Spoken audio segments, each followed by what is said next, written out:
Okay, we have a drama to talk about this morning. If you want to read it, it's over in 1 Kings chapter 21.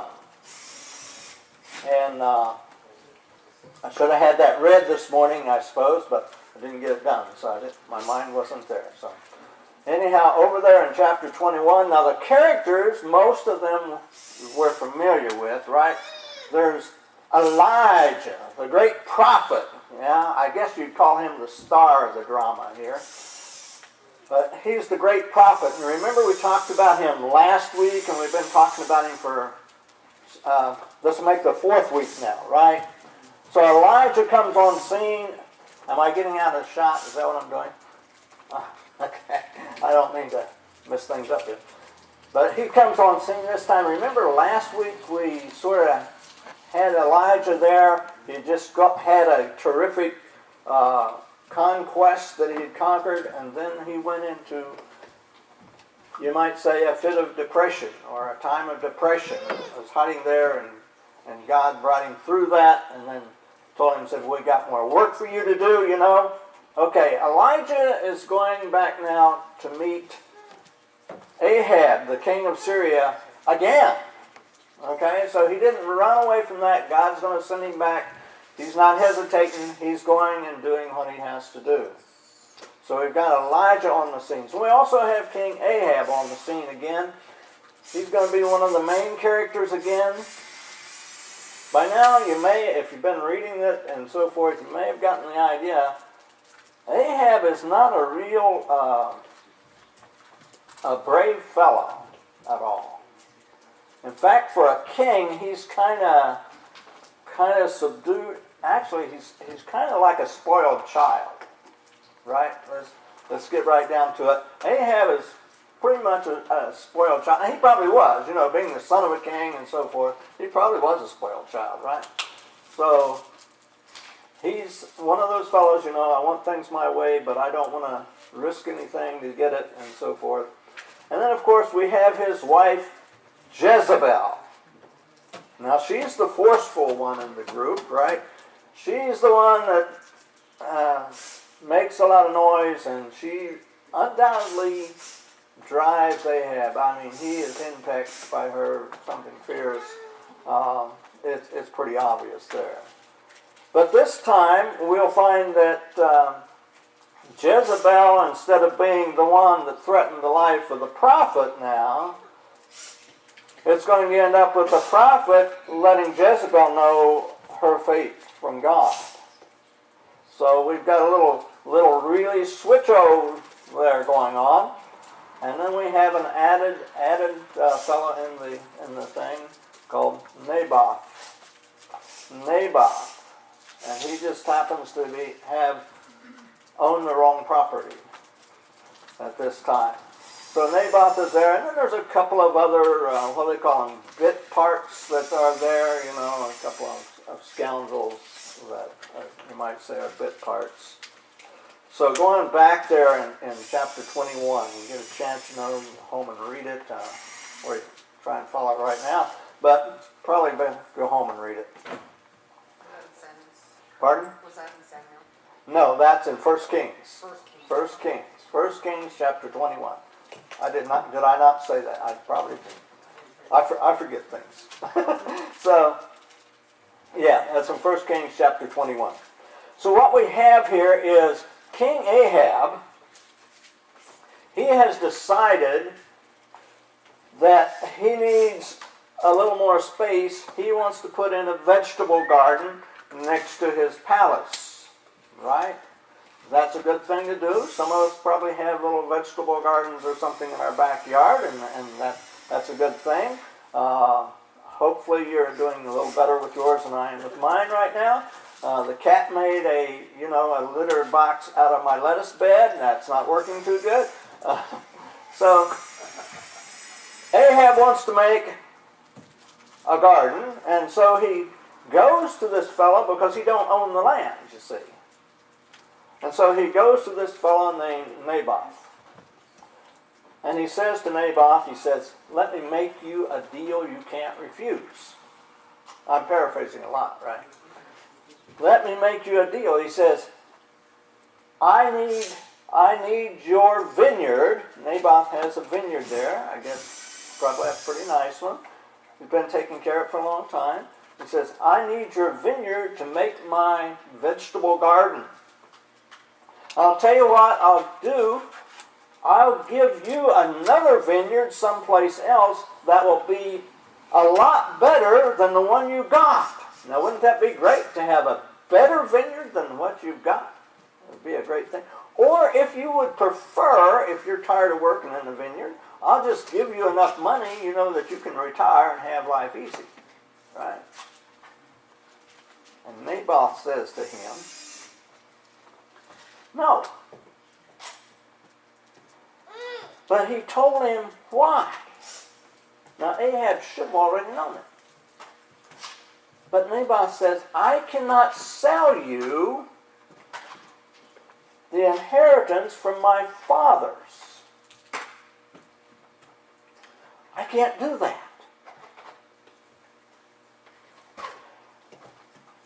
And so Ahab goes back home. He's all downhearted because Naboth told him no. And he wanted that land. And he goes back home and he goes to his room and he closes the door and he goes to bed and he refuses to eat. Didn't I say he was a spoiled kid? I'll just starve until he gets. Jezebel then, his wife, comes in and she says, what's the matter with you? Aren't you the king? Why are you in here hiding away in your room, not eating, you know, and all this down-faced business and stuff? What's the matter with you, man? You're the king. You're on top. You're the king of Syria. You're the man. You can do whatever you want. What's got your butt? And so he tells her, well, I wanted Naboth's vineyard, and he told me no. Now, he didn't tell her what Naboth told him. Probably wouldn't have mattered to her anyway. But he just told her that Naboth said no. And she said, well, if you can't handle it, I'll handle it for you. She said, I'll take care of it. I'll give you Naboth's vineyard. And so she went away and she wrote letters to the elders and to the noblemen of the area, and she put Ahab's seal on it so it looked like it was coming from the king, right? Not Jezebel, but from the king. Sent out these letters, and these letters said, now here's what we're going to do. I want you to hold a feast. I want you to invite Naboth, and I want you to set him up on the seat of honor in this feast and invite in all these people. But I want you to go out and find a couple of real scandals. A couple of real nasty fellas that don't care about anything, and they'll do anything for money. And you have them come in and you set them right across from Naboth. And all the people gathered in. I want them to look at Naboth and say, you has blasphemed God and the king, and therefore you deserve to die. Now, under the law, it takes what? 2 witnesses to put a man to death. Blasphemy is worthy of death under the law. She got 2 witnesses. There are a couple of nasty fellows that's doing it for money or whatever. They're lying out of their teeth. But there's 2 of them and they're saying the same thing. And so when they come in and they're having a feast and these 2 fellows come in and they say to Naboth, you have blasphemed God and the king and you deserve to die, then they just said, okay, and they took them out of the city and stoned him to death. So now she goes in and she tells Ahab, hey, I got your vineyard. It's all yours. All you have to do is go down and possess it. Now, in actuality, that wasn't true, because what? Naboth dead, that means his heirs would have gotten the vineyard, right? Or at least would have stayed in the family somewhere, right? There was surely some family somewhere. So Ahab, all right, I get the vineyard, and he goes down to possess the vineyard, right? He goes in to possess the vineyard. But you see, when Ahab asked for it, and Ahab told him, I can't do it, Ahab was obeying God.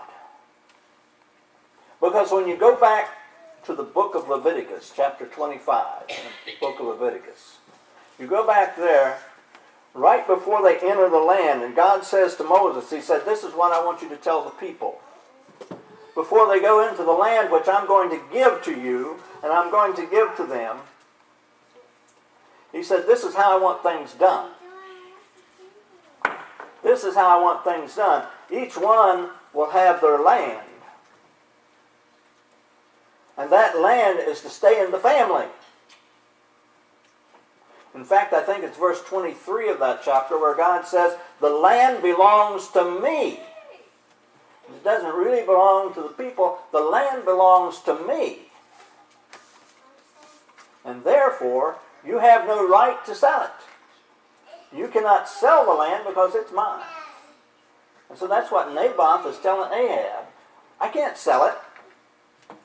It actually belongs to God. And it's the family's land which God said can't be sold. In fact, they had a really, what we would think, a strange thing going on there. God said, here's the way it works. He says, if you decide to sell your land, he said, one thing, he said, we're going to have this jubilee every 50 years. Every 50 years there will be a jubilee. And the land will automatically revert back to the original family, no matter what you do. So if you're going to sell it, he says, you're not selling the land, you are selling the crops, or what it will produce over a period of time. You're not selling the land, but you're selling its production. And so because of that, if you make a deal with somebody to sell it, what you have to do, you have to calculate. You have to calculate the price based on how far away you are from the Jubilee year. Because then it's coming back to you, right? And the Jubilee year is coming back.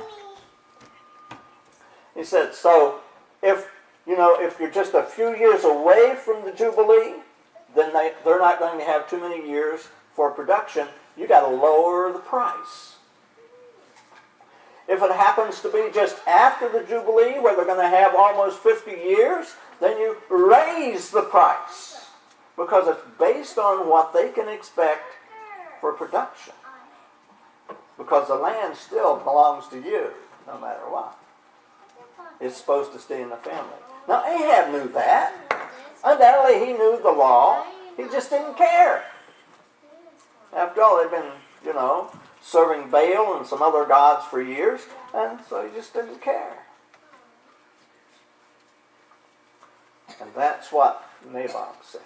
Naboth said to him, I can't sell it to you. Now you have to wonder a little bit. Naboth didn't know it was going to cost him his life, did he? He didn't know that. Would it have made any difference? I don't think so, no. I'm left with you. I don't think so.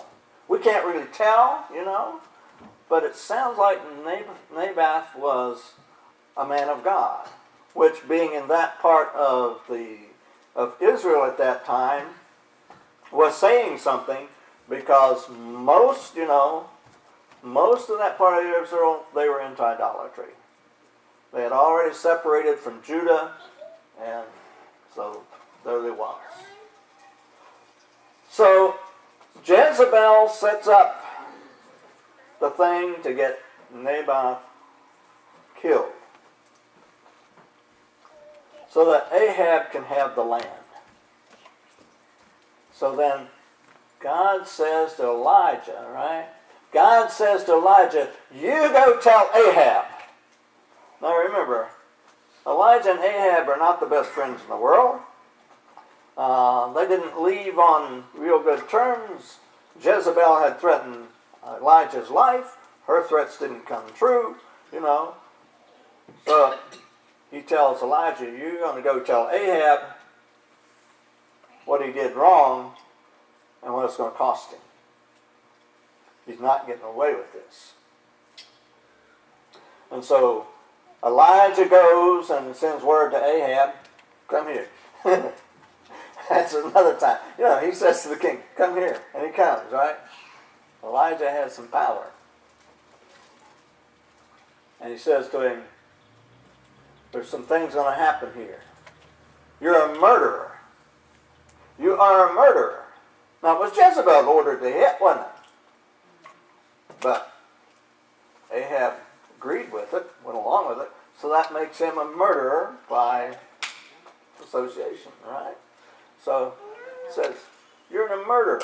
You killed this, had this guy killed, or his wife had this guy killed for his vineyard. You know, you violated that law, thou shalt not murder, and you also violated the land because it's God's land. So he said, the dogs will lick up your blood in the same place that they licked up Naboth's blood. That's one thing. Your doom is sealed. And because of the family situation with the land and so forth, I'm also going to wipe out your posterity. Your name is going to be gone. Your children, grandchildren, is going to be gone. In other words, your lineage is ended.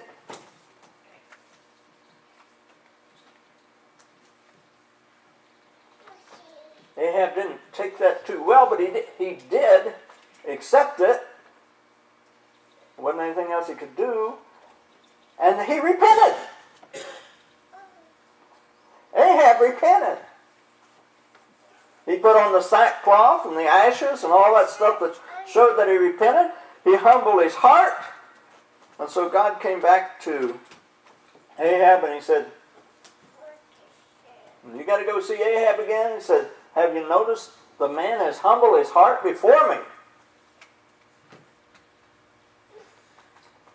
So you go back and tell him this. The calamity will not happen during your days. The calamity will happen during the days of your sons. So he postponed some of it. Because Ahab had a repenting heart. Even then. But as for Jezebel, who negotiated the thing, she says she will be eaten by dogs. That will be her fate. The dogs won't just be licking up her blood. They are going to eat her flesh. Everything except the palms of her hands. Now, why the palms of her hands, I don't know. But anyway, that's going to be her fate. And later on, I don't know if you got this figured for another lesson. You don't have it figured for another lesson? Okay, I'll go ahead and say it. Later on, then, these things all come true. Because when you get over, I forget which chapter, picking it up now, in the 2 Kings, right? Huh? As far as Jezebel, the dogs shall eat her. That's the prophecy. So now, instead of her threatening the prophet is relaying to her fate and saying the dogs is going to eat you. Yeah, and later on we find that Ahab has made some deals with the king of Judea and so forth, and they're going to take some property that they say belongs to them, And so they're combining armies and so forth. And they're going out to battle. And they're going out to battle, and Ahab's a coward. So Ahab says, if I go out to battle, they're all going to come against me because all these other kings and stuff have gathered up. So they're all going to come against me. I'm not going to have a chance. So I need not to look like a king. So he put on the regular soldier's clothes so that he didn't look like a king, and he went into the midst with the rest of the soldiers so that he didn't look like a king, so he would not get killed in battle. Right? The other king looked like a king. And so when they went into battle, all these guys had been told, don't worry about anybody else, just go get the king. The king of Syria has to be dead. That's Ahab. And so it looks like Ahab's going to be okay. So they go after the other king, and when they find out, no, he's not the king, he's not Ahab, then somebody in disgust or whatever just shoots an arrow kind of into the air.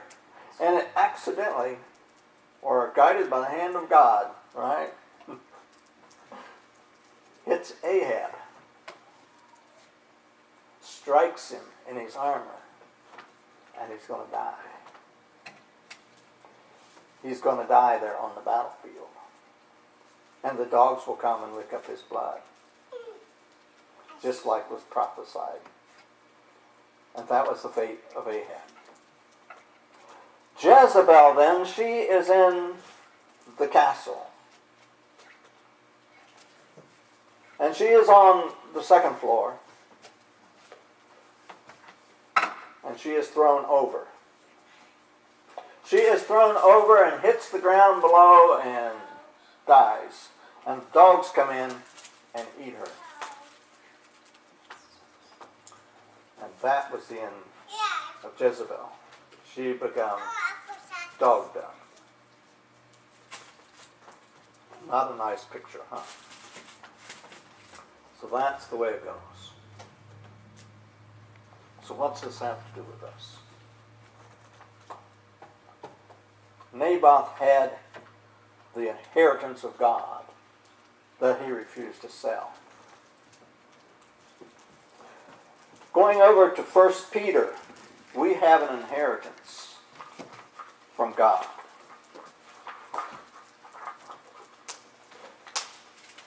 First Peter chapter 1, verse 3 and 4.